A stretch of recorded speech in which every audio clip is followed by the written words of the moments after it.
Public procurement for goods and services can take place in a number of ways. For contracts or purchases below a certain threshold, there are a number of less formal procedures. And those with a value over this threshold are advertised as part of a formal tendering process on e-tenders. You can register online to see these opportunities. When there is a repeat requirement for goods and services, but the exact quantity is unknown, a framework may be put in place. These provide an umbrella agreement with one or more suppliers who can meet the broad specification of the requirement.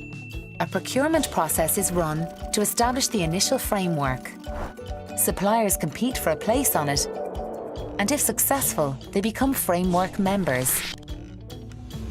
Frameworks can have different types of drawdown mechanisms, depending on how they are designed.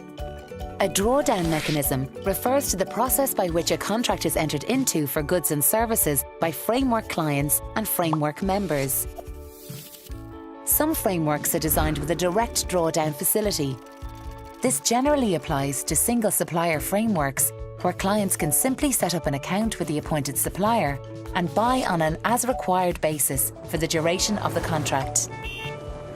Other frameworks are designed so that further tender processes, known as mini-competitions, are used to award contracts to framework members.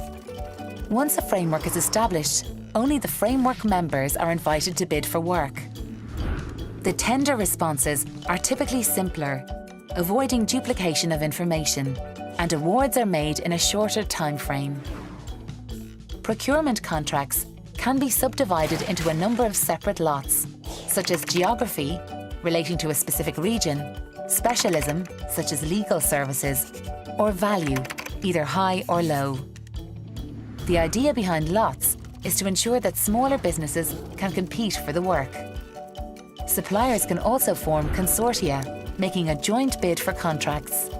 This can be an option for suppliers when they do not meet the requirements to bid individually. For further information, visit ogp.gov.ie, and to find tender opportunities, register at etenders.gov.ie.